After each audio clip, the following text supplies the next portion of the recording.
Lectura del Nuevo Testamento, tema 17, la carta a Filemón.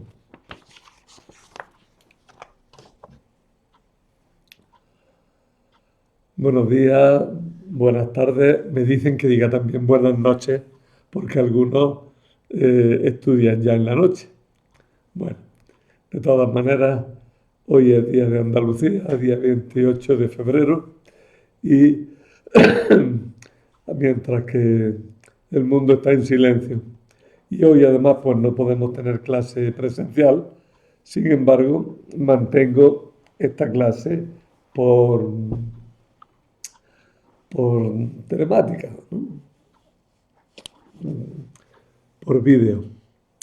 Así es que vamos a empezar nuestra clase. Empezamos leyendo la carta a Filemón es corta y yo creo que lo mejor es empezar leyéndola para que la sepamos y la conozcamos. Pero yo tengo la cámara demasiado cerca y entonces, ahora. Pablo, prisionero por Cristo Jesús, y Timoteo, el hermano, a nuestro querido colaborador Filemón, a Apia, la hermana, a Arquipo, nuestro compañero de armas, y a la iglesia de tu casa. A vosotros, gracia y paz de parte de Dios nuestro Padre y de Jesucristo el Señor. Siempre que me acuerdo de ti en mis oraciones, doy gracias a mi Dios al oír el amor y la fe que tienes en el Señor Jesús y hacia todos los santos, de modo que la comunión de tu fe se manifieste reconociendo el bien tan grande que hay en nosotros en orden a Cristo.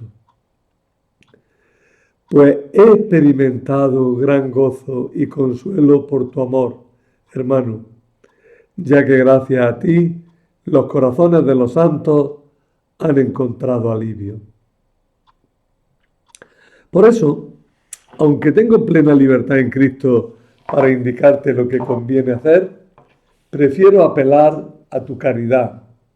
Yo, Pablo, anciano y ahora prisionero por Cristo Jesús, te recomiendo a Onésimo, mi hijo, a quien engendré en la prisión, que antes era tan inútil para ti, ahora, en cambio, es tan útil para ti y para mí.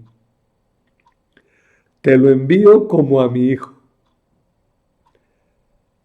Me hubiera gustado retenerlo junto a mí para que me sirviera en nombre tuyo en esta prisión que sufro por el Evangelio. Pero no he querido retenerlo sin contar contigo. Así me hará este favor no a la fuerza, sino con toda libertad. Quizás se apartó de ti por breve tiempo para que lo recobre ahora para siempre. Y no como esclavo, sino como algo mejor que un esclavo, como un hermano querido, que si lo es mucho para mí, cuanto más para ti, humanamente y en el Señor. Si me consideras compañero tuyo, recíbelo a él como a mí. Si en algo te ha perjudicado y te debe algo, ponlo en mi cuenta. Yo, Pablo, te firmo el pagaré de mi puño y letra para no hablar de que tú me debes tu propia persona. Sí, hermano, hazme este favor en el Señor. Alivia mi ansiedad por amor a Cristo. Te escribo fiado de tu disponibilidad. Sé que harás más de lo que te pido.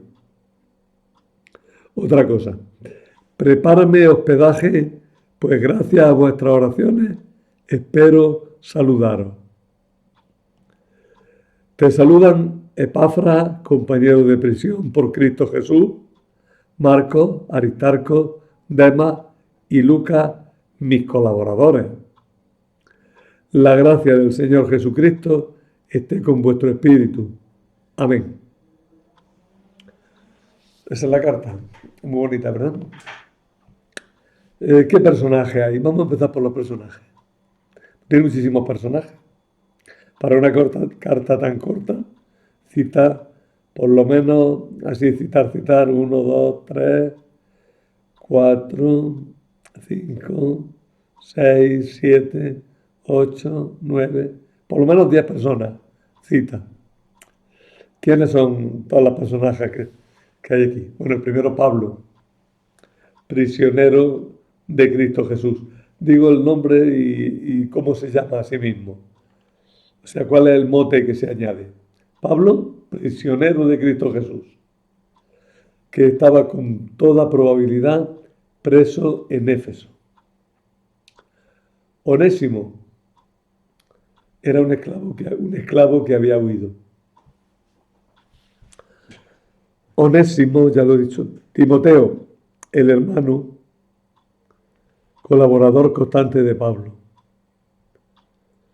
Filemón, amado y colaborador, dueño de Onésimo y jefe de la iglesia de su casa. Afia, la hermana, puede ser la esposa de Filemón o una mujer con responsabilidad en su iglesia. Arquipo, le llama compañero de armas. Este calificativo puede significar que es un líder en la comunidad y que tiene que ser valeroso. Algunos dicen que es hijo de Filemón. Otros dicen que es el verdadero destinatario de la carta y dueño de Onésimo. Epafras, compañero de prisión. Este Epafras tuvo mucha importancia en la iglesia de Colosas. Es posible que por medio de él, Onésimo entrara en contacto con Pablo. Marcos, colaborador. Sabemos que las relaciones de Marcos fueron difíciles en alguna época. De eso es testimonio los Hechos de los Apóstoles.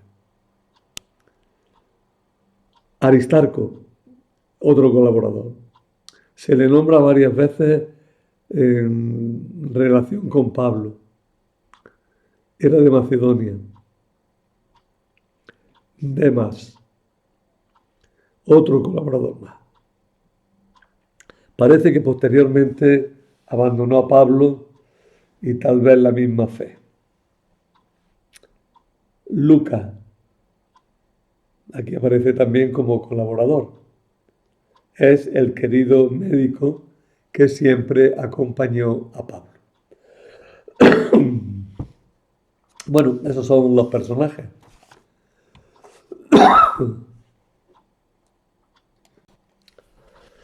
Las cartas de Pablo en la colección del Nuevo Testamento están ordenadas en la Biblia por tamaño, digo. La última, y por consiguiente la más breve, es la dirigida a Filemón. Tan breve que este comentario o introducción es varias veces más largo que ella. Esta carta nos hace hablar de un tema doloroso y vergonzoso para la humanidad: la esclavitud. Una lacra social que ha durado hasta nuestros días. Uno de los aspectos sociales más importantes de la vida en el Imperio Romano fue precisamente la esclavitud. Esta institución aparecía por todas partes y lo abarcaba todo. Los cristianos tuvieron contacto con ella desde el principio, pues algunos de ellos eran esclavos y otros dueños de esclavos. En la época romana la esclavitud se veía como algo completamente normal y nadie, ni los mismos esclavos, creían que la cosa pudiera ser de otra manera. El esclavo no era persona, era cosa. Se podía comprar y vender. El amo era dueño de su vida y hacienda. En los siervos solo se veía lo que podían producir. ni que decir tiene que se ocupaban de los trabajos más duros, más desagradables, que los castigos corporales eran frecuentes y duros, y la pena de muerte, preferentemente la crucifixión, se les aplicaba con demasiada frecuencia y con la máxima crueldad para que causara miedo y sirviera de escarmiento. Así, crímenes imperdonables eran la rebelión y la huida. Si un esclavo mataba a su amo, todos los esclavos de la casa eran condenados a muerte. Los amos, si eran violentos o crueles, trataban duramente a sus esclavos. Pero eso estaba mal visto, hay que reconocerlo. Era más frecuente una actitud benevolente unida a cierta postura de desprecio. Quizás todo esto lo ilustre otra carta, pero ya no de San Pablo. Una carta de un romano pidiendo, no ya por un esclavo, sino por un liberto, porque los libertos, por mucho que estuvieran liberados, seguían estando bajo el dominio de su señor. Pues bien, Plinio, un personaje de la antigüedad bien conocido, escribió una carta famosa a otro amigo suyo que se llamaba Sabiniano, pidiéndole que tuviera compasión y perdonara a un esclavo que había huido. Veis que el tema es totalmente semejante con el de la carta de San Pablo que acabamos de leer. Pero al escucharla, fijaros qué diferente es el tono y el talante que se muestra en ella. Dice, Plinio a su querido Sabiniano, salud. Tu liberto, con quien te muestras furioso, ha venido y se ha postrado a mis pies como se habría postrado a los tuyos, diciendo que no se quiere alejar de mí. Ha estado llorando mucho tiempo, ha estado suplicando mucho tiempo y también por mucho tiempo ha guardado silencio. En resumen, que me ha hecho creer en su pesar. Realmente creo que se ha corregido, porque sabe que se ha portado mal. Sé que está enfadado y sé que con razón, pero la mansedumbre es especialmente meritoria cuando hay más justos motivos para la cólera. Tú quisiste mucho a este hombre y espero que lo querrás todavía. Entre tanto, basta con que te dejes calmar. Podrás enfadarte de nuevo si se lo merece, ya que eso sería más excusable después de haberte calmado. Concede algo a sus lágrimas, a su juventud, a tu bondad natural. Deja de atormentarle y de atormentarte tú al mismo tiempo, pues para ti tan manso, la cólera no deja de ser un tormento. Temo que vayas a creer que en vez de suplicarte te lo exija, uniendo mi súplica a la suya.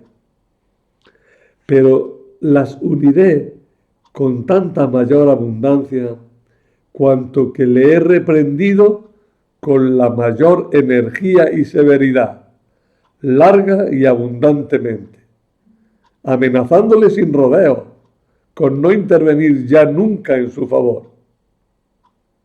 Eso vale para él, pues había que asustarle, pero no para ti, pues quizás te siga suplicando y obteniendo tu bondad. Pero se tratará siempre de una súplica que pueda yo hacer y tú escuchar. Vale. Esta es una carta de Plinio el Joven que se nos ha conservado. Habéis fijado que el esclavo aquí, pues, es un menor. Se le trata como un menor. Se comporta como un menor. En cambio, en la carta del Pablo es un hermano. Nada más que por eso ya tenemos un talante y un estilo absolutamente distinto. ¿Quién era este Onésimo? Vamos a ver. Pablo estaba en la cárcel, quizá en Éfeso, aunque muchos opinan que estaba en Roma y otros piensan que la carta se escribió de Cesarea. Este tema ya lo discutimos cuando hablamos de la carta a los filipenses. Lo más probable es que estuviera en Éfeso, porque si está en Éfeso se explican bien muchas afirmaciones que implican cercanía e implican facilidad de comunicación. Onésimo fue conocido por Pablo cuando estaba en la cárcel. Onésimo es una palabra que significa útil. Era bastante frecuente en aquella época, sobre todo para los esclavos.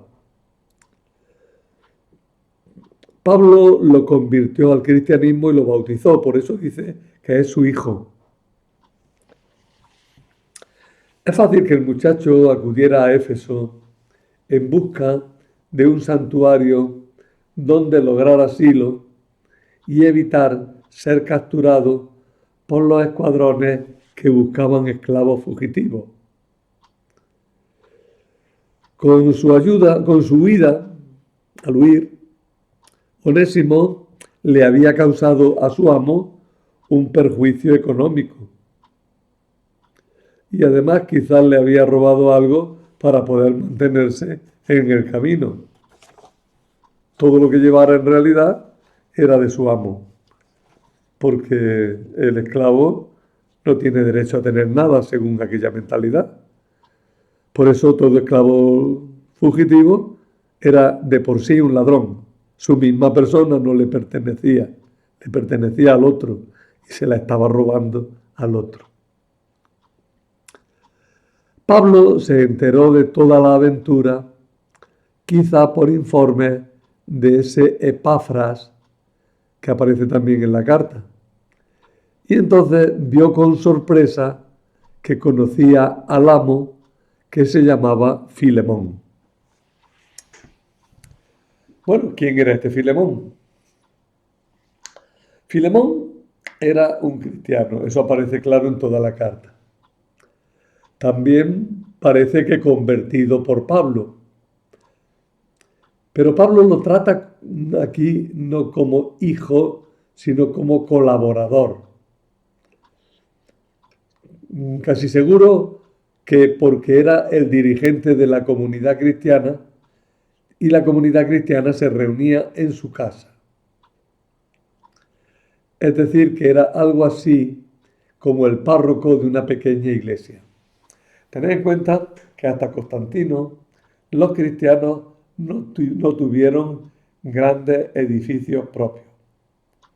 En un primer momento, en la época de Pablo en concreto, existía lo que se llamaba la iglesia doméstica, es decir, la iglesia que se reunía en la casa de alguno de los cristianos.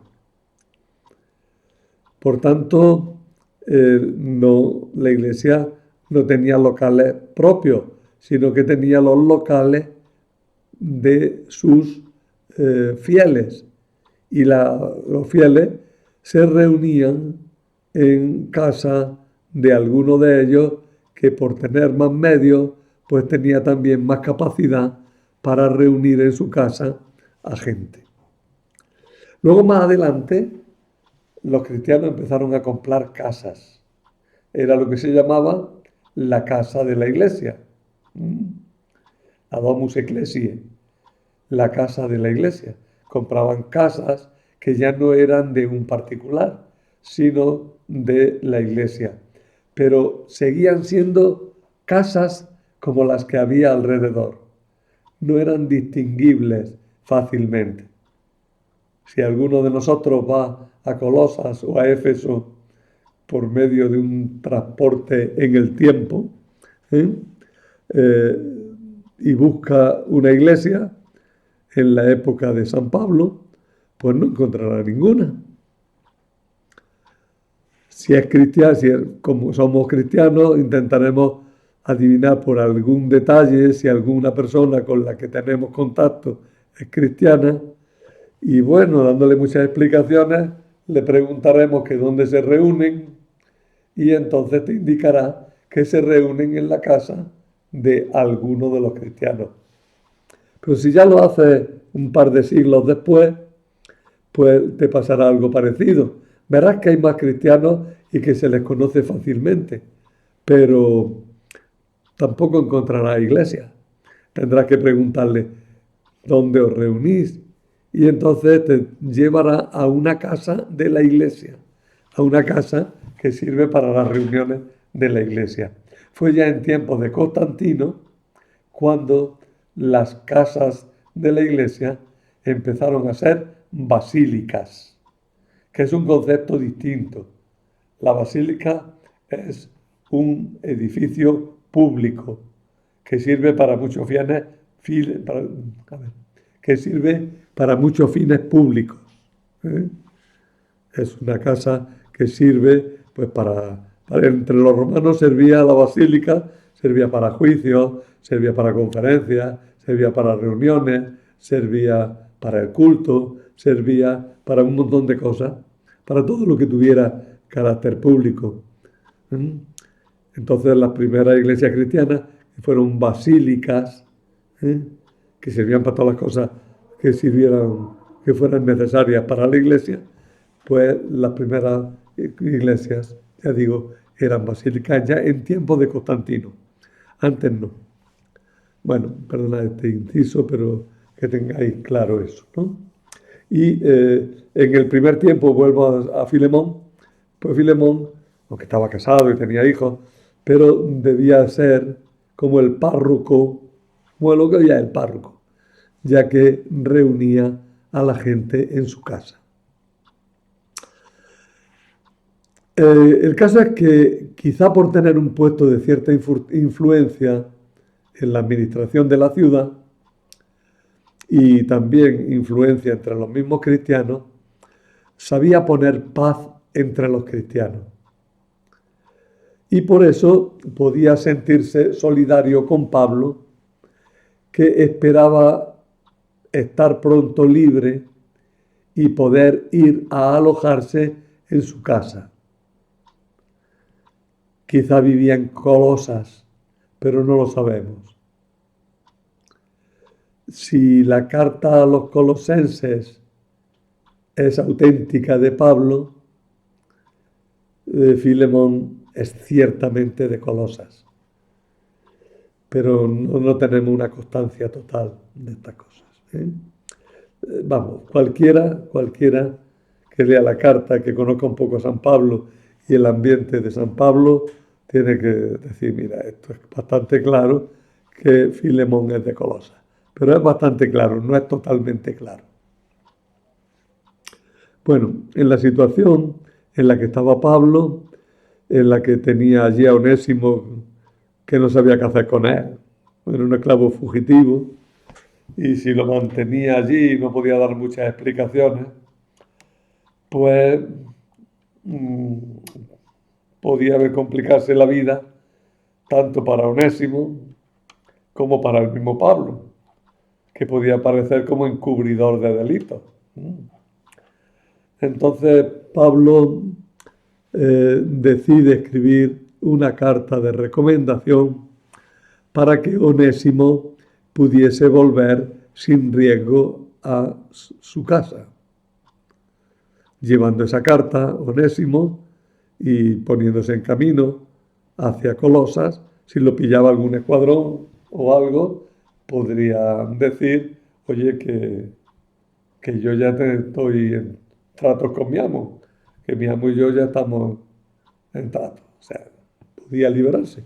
Tenía un salvoconducto de alguna manera para poder caminar. Incluso es fácil que junto a la carta, pues San Pablo le diese algún tipo de salvoconducto para que pudiera dirigirse a la casa de su amo. Con esta carta, Pablo reafirmaba su amistad con Filemón y además solucionaba de una manera conveniente para todos el problema, ya que evitaba, como he dicho antes, la acusación de estar encubriendo a esclavos fugitivos. Estando en la cárcel, lo que menos necesitaba Pablo eran nuevas acusaciones, eso es claro. Y si Pablo tenía ya casi solucionado el problema de su causa, puesto que dice que le vayan preparando habitación, que ya va para allá, pues ya digo, lo que menos le interesaba es que ahora, cuando todos habían hecho unos esfuerzos inmensos para poder sacarlo de la cárcel, ahora pareciera que tenía más delitos, ¿no? Evidentemente había que solucionar aquello. La carta es muy personal y muy familiar y nos acerca al ambiente cristiano de la vida de las primeras comunidades. ¿Cómo era la vida de las primeras comunidades cristianas? Pues esta carta, casi sin darnos cuenta, nos da unos cuantos rasgos, nos da unas pinceladas de cómo era la vida de todos los días de la gente y de las relaciones que había entre unas personas y otras. ¿Qué relaciones hubo entre Pablo y la esclavitud?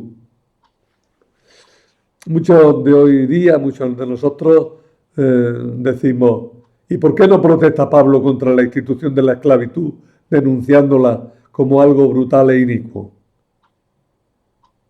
Es que la esclavitud no es suficientemente claro que es algo malo como para que Pablo se andara con contemplaciones. Pues mirad, yo creo que esta pregunta tiene varias respuestas, pero la primera es que a Pablo ni se le ocurre que haya que suprimir la institución social de la esclavitud. Eso en su época era más que ciencia ficción. Es que no comprendemos esas cosas a veces. El mundo es así, como lo vemos, como lo vivimos. El mundo es así, como lo vemos, como lo vivimos. Por mucho que queramos cambiarlo y hacerlo cada vez mejor. Y las reformas se producen cuando se puede. Cuando de alguna manera hay una ventana abierta a que entre un aire fresco nuevo. Que sí, que va a renovarlo todo. Pero, ya digo, mi primera respuesta. A Pablo ni se le ocurre que haya que suprimir la institución de la esclavitud. Y además, porque es que la pregunta era clara, ¿en qué situación económica y social iban a quedar los millones de esclavos que había si fueran liberados de pronto? Eso ya ni se podía pensar. Porque es que es verdad. En una liberación masiva, los esclavos quedarían en una situación social imposible. Y claro, ese fue uno de los problemas cuando se suprimió la esclavitud en los Estados Unidos, cuando la guerra de secesión a finales del siglo XIX, que muchos esclavos decían, pues, mire usted, mejor estábamos cuando éramos esclavos, porque al fin y al cabo pues teníamos trabajo y ese trabajo era retribuido de alguna manera. Teníamos comida, teníamos ropa y teníamos una situación social clara en la que incluirnos. Salir de la esclavitud muchas veces era simplemente pasar a la indigencia. Por otra parte, a Pablo, en ese momento, lo que le interesaba era solucionar la situación concreta de Onésimo. Tenía que conseguir que dejara de ser un esclavo fugitivo y perseguido, expuesto a toda clase de peligros físicos, sociales y morales. O sea, la carta nos está diciendo que a Pablo le interesa Onésimo, no las instituciones grandes, no la idea. Esa es ya eso es una enseñanza. Vamos a preocuparnos de las personas, ¿eh? Vamos a preocuparnos de las personas. Y preocupándonos de las personas nos tendremos que preocupar también de las instituciones. Pero eso es un paso más. Lo primero, de las personas. Onésimo es un esclavo fugitivo que puede ser cogido, preso, apaleado e incluso crucificado. Pero además es que Onésimo es una persona que no puede tener vida social de ningún tipo, porque con su situación de esclavo fugitivo mancha todo lo que toca. Es decir, cualquiera que se junte con él es responsable de su situación y ante la ley y Morales, porque la única solución que tiene Onésimo es la de convertirse en un bandido, sumarse a algunas de las bandas de esclavos fugitivos que había por todas partes y que vivían de la extorsión y vivían como bandidos, creando problemas por todas partes y acabando prácticamente siempre asesinados de mala manera.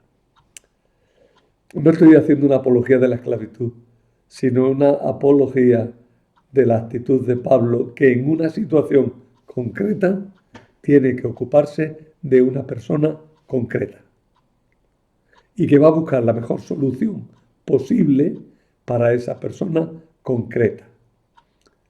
En cuanto a la institución de la esclavitud, no la aborda, pero de alguna manera la enfoca de una manera totalmente distinta.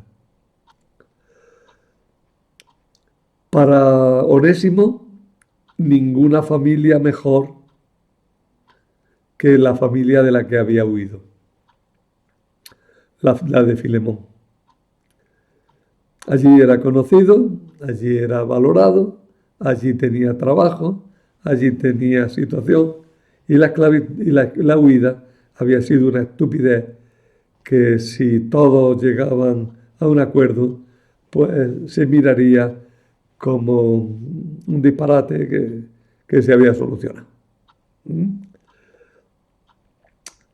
Todo se podía conseguir con una vuelta de Onésimo bien recomendado a su casa, todo se podía perder con una situación de Onésimo como esclavo.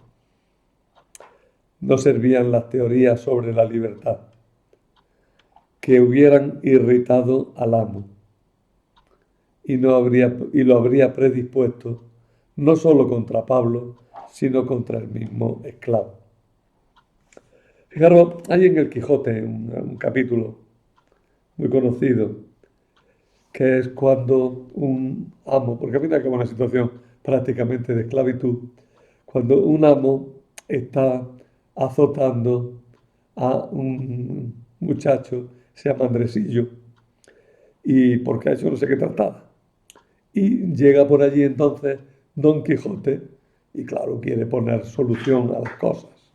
Libera a Andresillo y la amenaza al amo y le dice que bueno, que como no le haga caso, que va a caer sobre él toda la ira de un caballero andante ofendido, y bueno, le dice que tiene que ir a Dulcinea a excusarse y todas las cosas, y Andresillo pues tan contento porque Don Quijote lo ha liberado, ¿no? Pero en cuanto Don Quijote se aleja, el amo coge a Andresillo y se lía a darle una paliza mucho más fuerte que la que le estaba dando previamente. ¿Mm? Hay que tener cuidado con determinadas acciones caritativas que hacemos, porque si no se hacen bien, pueden traer más perjuicio para las personas concretas que una solución adecuada al momento. ¿Mm? Tengamos con eso claro. Vuelvo a insistir, no digo que no haya que protestar contra las situaciones injustas, hay que protestar y hay que luchar contra ellas y hay que procurar buscar soluciones adecuadas, pero también digo que hay que hacerlas con la suficiente prudencia como para no perjudicar ¿eh? directamente a las personas que están implicadas en esas situaciones. Además, en el contexto social que hemos descrito antes, San Pablo destaca aspectos verdaderamente revolucionarios, ya que habla de Onésimo el esclavo como hijo y como hermano, es decir, como persona. No es el talante de la carta de Plinio a Severiano, a Sabiniano que digo. No es el talante, es muy distinto. Para Pablo, Onésimo es persona. Para la ley romana el esclavo era cosa. Ante Dios y por tanto ante los cristianos no hay ya esclavo ni libre, como dirá Pablo en una frase que se nos tenía que meter en la cabeza. Ya no hay más judío ni griego, esclavo ni libre, hombre ni mujer, puesto que todos vosotros sois uno con Cristo Jesús. ¿Eh? Cuando a Pablo ya le aprietan, el principio grande, grande, grande. El esclavo es tan miembro de Cristo Jesús como su amo. El hombre es tan miembro de Cristo Jesús como la mujer. El judío es tan miembro de Cristo Jesús como el que no es judío. También tenemos que tener en cuenta que Pablo creía que el fin del mundo iba a llegar enseguida. Y en esa situación tenía poco sentido ponerse a cambiar las estructuras sociales. En otro lugar, refiriéndose a otras cosas, dice algo que tendría aplicación aquí. Porque está pensando que el mundo se acaba. Lo que afirmo es que el plazo se ha acortado. En adelante, los que tienen mujer, pórtense como si no la tuvieran. Los que sufren, como si no sufrieran. Los que gozan, como si no gozaran. Los que adquieren, como si no poseyeran. Los que sacan partido de este mundo, como si no disfrutaran. Porque el papel de este mundo está para terminar. Eso lo dice en la primera carta a los Corintios, 7:29. Por último, si Cristo ha resucitado y es el Señor de los señores de este mundo, los señores de este mundo son esclavos de Cristo y los esclavos son libres en Cristo. O sea, que ni esclavos ni libres, todos son hermanos en Cristo y eso es lo que importa de verdad. Si ese principio se mete bien en la cabeza, se acaba la esclavitud. Si ese principio no se mete en la cabeza, se buscarán todos los trucos posibles para mantener la esclavitud. La consecuencia de esta doctrina tenemos que irla sacando a lo largo de la historia, pedagógicamente, con cuidado, pero avanzando. Así no solamente se planteará el tema de la esclavitud. Sabemos que hay muchos niños esclavos todavía en el mundo, ¿eh? Y que en algunas zonas del este de África y bueno, y de algunos lugares, pues se siguen comprando y vendiendo personas, ¿eh?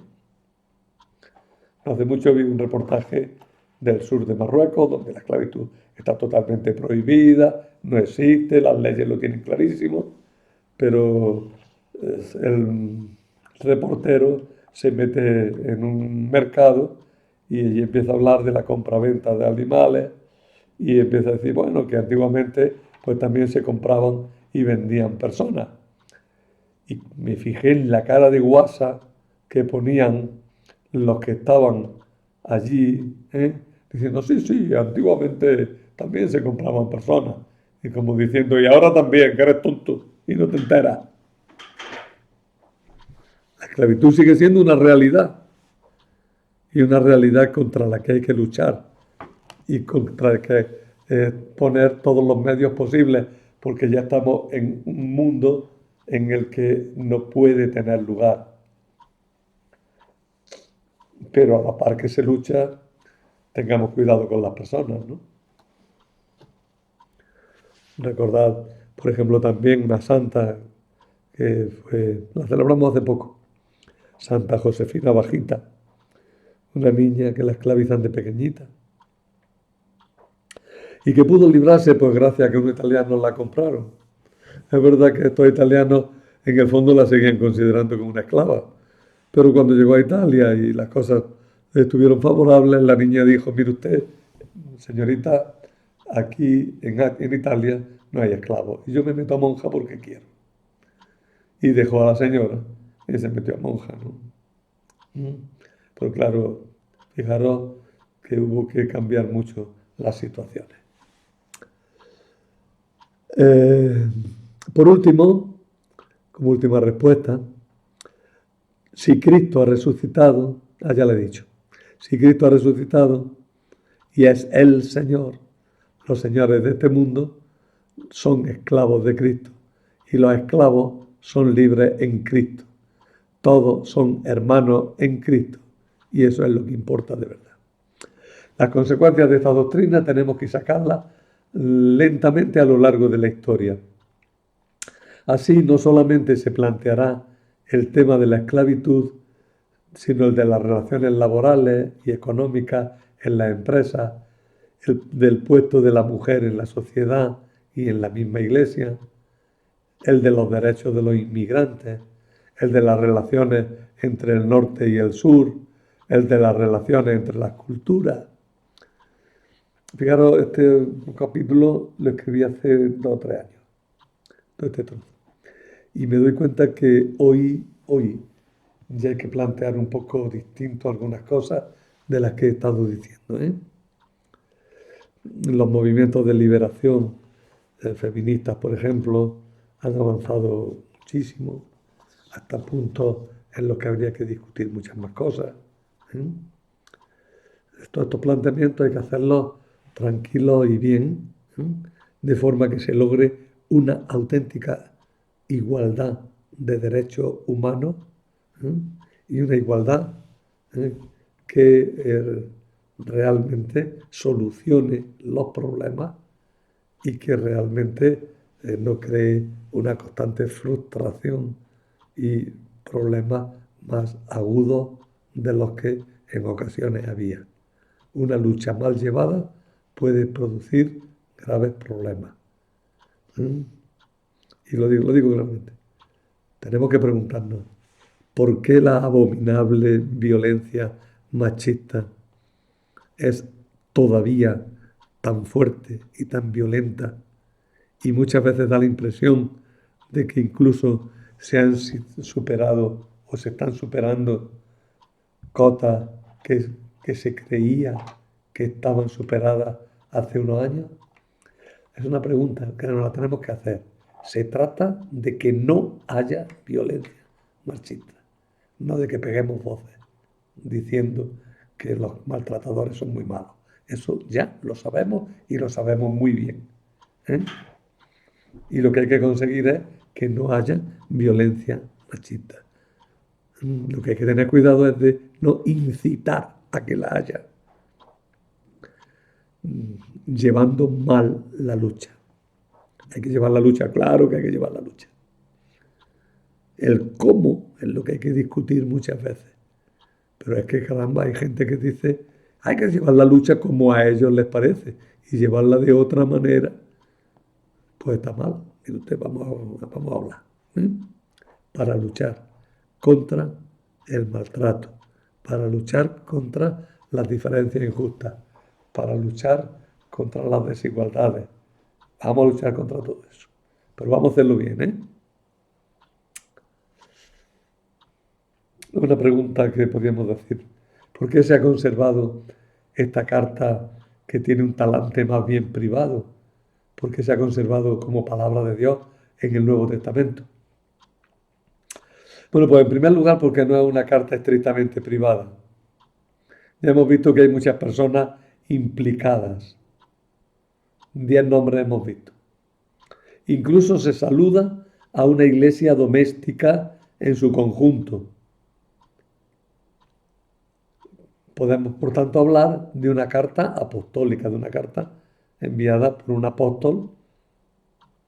Y además, según San Ignacio de Antioquía, que fue un obispo de Antioquía, claro, y que pasó por toda Asia Menor prisionero, el obispo de Éfeso, según dice San Ignacio de Antioquía, se llamaba Onésimo.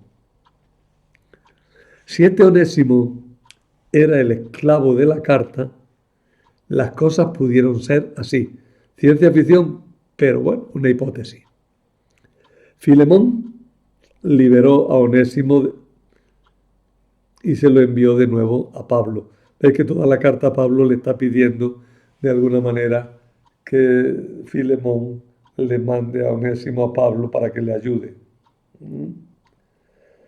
Filemón podía hacer eso, si era su esclavo, se lo manda a Pablo y le dice, anda, encárgate de ayudar a Pablo. Onésimo adquirió preponderancia en la iglesia de Éfeso. Allí en Éfeso se empezaron a coleccionar las cartas de Pablo. Y Onésimo haría que su carta se incluyera en la colección. Ya lo sé, todos los datos son hipótesis y todos están por demostrar. Pero una hipótesis bonita, ¿no? Y podría valer. No más que un poco como para decir, y bueno, ya sobre todo lo último, el esclavo llega a obispo sin más problemas, ¿eh? La iglesia ha planteado situaciones realmente distintas. Sabemos de esclavos que fueron papas en los primeros tiempos, después de ser libertos. Probablemente San Clemente, que tiene el apellido de una familia ilustre de Roma, pues que era un liberto de la familia de los Clementes, ¿no? Y es el tercero, creo, Lino, Cleto, Clemente, el cuarto. Bueno, vamos a hablar un poquillo de la carta, que llevamos toda la charla, toda la clase, sin hablar, no, hemos estado hablando toda la clase, hemos estado hablando de la carta. Bueno, la primera pregunta, ¿la carta es auténtica? Todos la aceptan como auténtica de Pablo, porque es corta. Se ocupa de un caso particular y civil. No dice nada que esté en contradicción con la personalidad, el estilo y el pensamiento de Pablo, tal como los conocemos por otras cartas. No hay ninguna razón para que digamos que no es de Pablo, y sí muchas para que aceptemos lo que nos ha dado la tradición, que la carta es paulina. Una lectura de la carta pues tiene toda una división que os pongo aquí y apunto rápidamente. No tiene capítulos, es un solo capítulo. Los 3 primeros versículos son el encabezamiento, en el que Pablo no se presenta como apóstol, sino como prisionero. Es una cosa curiosa. Pablo no quiere aparecer prepotente, frente a Filemón. Pablo ha entregado toda su vida a Cristo.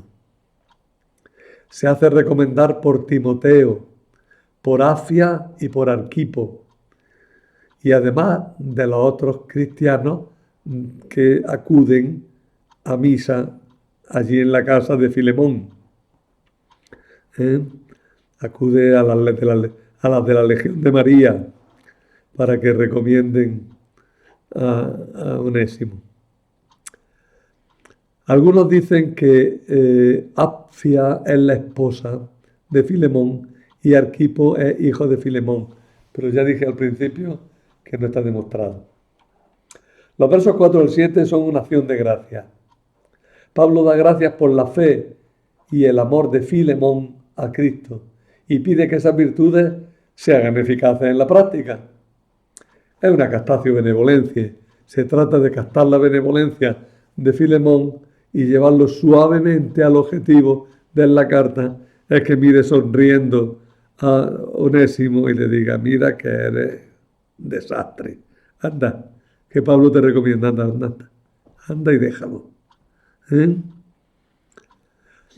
Los versos 8 al 20 ya sí son la petición de perdón y acogida para Onésimo. Pablo basa su petición en el deber que Filemón tiene de amor a Pablo, que es anciano y está preso. Pablo le quiere dar lástima a Filemón. Anda, hombre, Filemón, ten compasión de mí, que tú me debes mucho y yo me he portado muy bien contigo. Mándame a Filemón que me ayude, hombre. Pero por otra parte, Pablo quiere mucho a Onésimo porque lo ha bautizado, porque lo ha acogido. Onésimo, por lo visto, se ha portado muy bien con Pablo y fiándose de Pablo, vuelve a su amo para serle útil. Filemón también tiene que tener confianza porque anda que si su amo no le hace caso, le puede costar la vida. Pablo quiere que Onésimo, que ha confiado en él, sea bien acogido. Si este hombre ha perjudicado a su amo y por eso merece castigo, Pablo dice que el perdón de Filemón a Onésimo será considerado por Pablo como un pago que se le hace a él por el bien que le hizo a Filemón. Fíjate que ahí hace todo un juego de tú me debes, yo te debo, él me debe, nosotros nos debemos, vosotros os debéis, ellos se deben, ¿no? Y al final, bueno, pues condonamos deuda y todo en paz. Como en esos juegos en que se hace un ric-rac y se empieza otra vez. Además, Pablo, Filemón y Onésimo, por ser cristianos, no son amos ni esclavos, son hermanos. En los versos 21 al 25 tienen la conclusión y la despedida. Pablo sabe que Filemón hará más de lo que le pide. Esto puede entenderse de tres maneras. Acoger, como si no hubiera pasado nada, a Onésimo. Y ahora ya comportarse con él, no como un esclavo perdonado, sino como un verdadero familiar. Otra, liberar de la esclavitud a Onésimo. Otra, devolver a Onésimo ya libre a Pablo para que le siga sirviendo y ayudando en la organización de la comunidad de Éfeso. No sabemos cuál es la cosa que se hizo. Ya he dicho que la carta de San Ignacio de Antioquía sugiere que quizá pensemos que Onésimo fue devuelto a Pablo en Éfeso y que Pablo en Éfeso pues fue adquiriendo preponderancia y llegó a obispo. Problema gordo que hay, que Onésimo es un nombre muy corriente. Ese es un problema grande. Así es que sobre el hecho de que el obispo de Éfeso en la época de San Ignacio, que fue pocos años después de todo esto, se llamara Onésimo, pues mire usted, a lo mejor era el mismo, pero ¿cuántos Juanes hay? ¿Cuántos Pepes? Pablo acaba mostrando su esperanza de ser liberado y de poder visitar a Filemón, pues sabe que con eso le darán una alegría. A Pablo lo acompañan Epafras, también prisionero o ayudante de Pablo durante su prisión. Y Marcos, Aristarco, Demas y Lucas como colaboradores. Y todos estos se asocian al saludo de la carta y por tanto de alguna manera al contenido de la carta. Bien, y con eso pues ya dejamos esto, ¿no?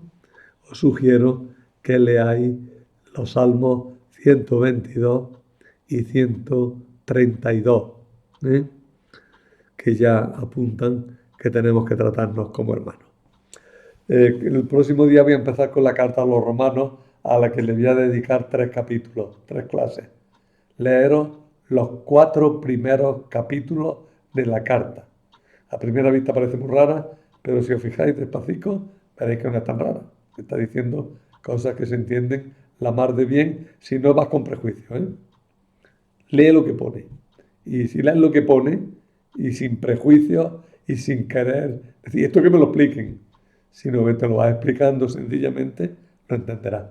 Nada más, que tengáis un buen día de Andalucía, ya cuando llegue ya pasa, y que lo paséis bien en todo lo demás. Nos vemos, nos oímos, nos encontramos la próxima semana, ¿eh?